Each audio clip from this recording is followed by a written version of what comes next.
Rwanda, at the heart, the very centre of Africa, just as the aerospace and aviation boom is beginning. We're expecting a huge growth here, and no wonder Aviation Africa is bringing them all together. Drums were certainly beating for the 1,400 delegates from 86 different countries, including VVIPs from across Africa. President of the Republic, Paul Kagame, opened the show, praising the industry for its work in leading the recovery from COVID. Rwanda's State Minister of Infrastructure, Engineer Patricia Uwasi, called on the aerospace industry to begin looking at developing manufacturing and distribution service within the African continent, the one that IATA and ICAO see as being the next for the big aircraft orders. 52 airlines were at the show. Embraer was welcoming VIP visitors to its E195-E2, decked out in Nigerian Air Peace colours, keen to demonstrate how the jet can help open the new markets expected under the Saturn Open Sky Plan. At the impressive Kigali Convention Centre, Kenya Airways CEO Alan Kilavuka was outlining details of plans between his airline and South African Airways to develop a group of Pan-African airlines. And the precursor is that both airlines, South African and Kenya Airways, need to, we call it clean up or restructure, so that they're ready to move into this new alliance, because we don't want to have the new airline group operate with some legacy issues. Qatar Airways CEO Akbar Al-Bakr sees an alternative with a new approach from global alliances. Up to now, alliances have been using smaller airlines to stifle competition.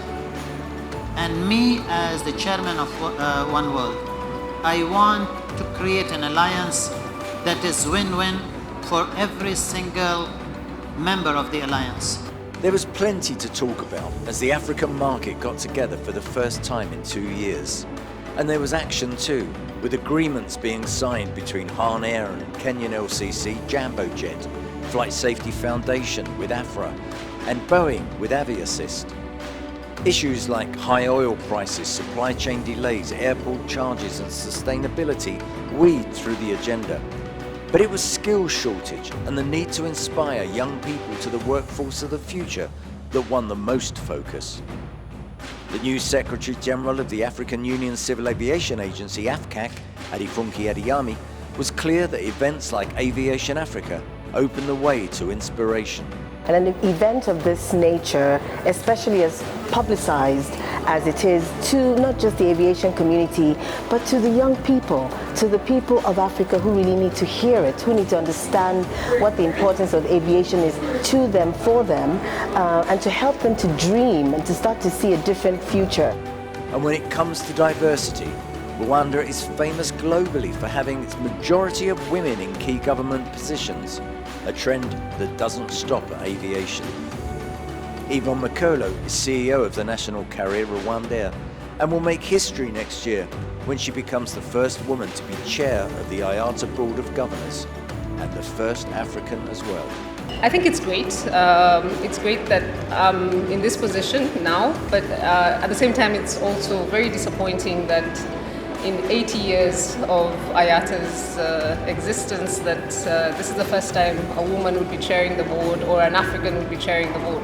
So it's bittersweet that I'm doing it now and a lot of pressure, but it took a long time for us to get here. Well, while the talking goes on, one thing is really clear. Now is the time for action for Africa's aviation industry.